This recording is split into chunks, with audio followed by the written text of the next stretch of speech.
membaca diri sendiri oleh Matewakan.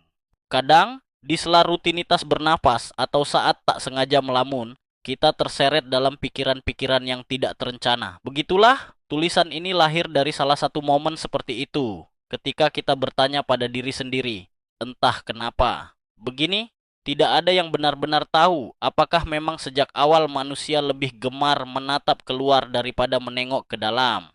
Sehingga kita mesti mengakui satu hal. Betapa sering kita terseret untuk menilai dunia secara tergesa, menuding yang tampak keliru, memuja yang tampak benar, menyesali yang sudah pergi, dan mencemaskan yang belum tiba.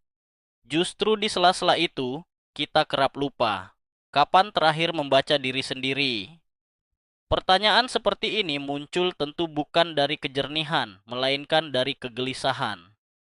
Untuk apa memahami dunia bila kita sendiri tak mengerti siapa yang sedang mencoba memahami? Dunia sesungguhnya tidak menyembunyikan apa-apa, ia seperti cermin yang tidak berbohong. Tapi bayangan yang dipantulkannya, itulah yang sering tak sanggup kita tatap. Disitulah diri kita, utuh namun asing. Kita teringat Sokrates, kenalilah dirimu. Bukan nasihat mungkin, lebih seperti amanat atau kutukan. Sebab mengenal diri, rupanya bukan peristiwa sesaat, melainkan proses yang tak kunjung selesai. Kita berubah hari demi hari, dan dalam perubahan itu kita meninggalkan jejak yang tak sempat terbaca. Kadang kita marah, tapi tak tahu kenapa. Sesuatu yang kecil bisa memicu sesuatu yang besar. Kita ingin menyalahkan orang lain, tapi jauh di dalam kita tahu, itu bukan soal mereka, itu soal kita. Luka lama, harapan yang kita tancapkan terlalu tinggi. Dunia hanya menyentuhnya, kita yang meledak. Lalu kita mulai sadar, gangguan itu bukan kutukan, ia bisa jadi panggilan. Bukan untuk melihat keluar, tapi ke dalam. Diam-diam kita tahu, kita sedang diajak pulang.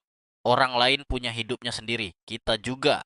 Tapi semakin lama kita berjalan, kita temukan satu hal. Kita tak bisa benar-benar memahami dunia kalau kita tak bisa memahami diri sendiri. Banyak hal yang kita sebut prinsip ternyata cuma pelindung dari rasa takut. Kita tak mau terluka. Jadi kita menutup diri, kita keras kepala, kita pura-pura tahu arah padahal kita cuma takut tersesat. Dan dalam keheningan, kalau kita cukup berani untuk jujur pada diri sendiri, kita jadi lebih tenang, lebih sabar.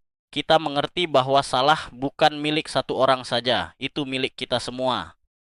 Tulisan ini tak hendak menggurui, kita menulis untuk mengingat bahwa diri kita adalah lanskap terdekat yang paling sulit dijelajahi. Kita melangkah di jalan yang sama dengan orang lain, tapi beban di pundak, kabut di kepala, dan denting kenangan di dada adalah milik kita sendiri. Dan begitu pula mereka. Carl Jung pernah bilang, dia yang melihat keluar bermimpi, dia yang melihat ke dalam terbangun. Tapi siapa yang bisa benar-benar tahu apakah kita sudah terbangun? Kadang kita cuma duduk diam dalam sepi, merasa sesuatu bergerak dalam dada. Bukan keras, bukan cepat, tapi nyata. Kita berdiri di depan cermin, menatap, tangan mungkin sedikit gemetar, tapi tak ada lagi tempat bersembunyi. Kita berhenti menunjuk, mulai mengaku. Ada luka yang kita peluk tanpa riuh. Ada hal-hal yang tak bisa kita ubah, dan itu tak apa. Dunia ini kasar, hidup tak selalu adil. Tapi yang paling pedih adalah saat kita sendiri yang menjadi hakim paling kejam atas diri kita. Saat kita menyembunyikan perih dengan marah. Saat kita pura-pura kuat padahal nyaris runtuh. Lalu kita mulai membaca diri sendiri seperti buku lama yang belum tamat. Ada halaman penuh coretan, ada yang robek, tapi juga ada kalimat-kalimat yang jujur, sederhana, indah dalam caranya yang aneh. Kita belum tahu akhir kisah ini, tapi mungkin sekarang kita mulai menulisnya dengan mata terbuka.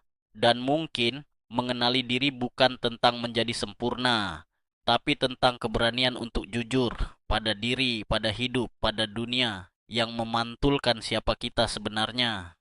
Makassar, 10 April 2025.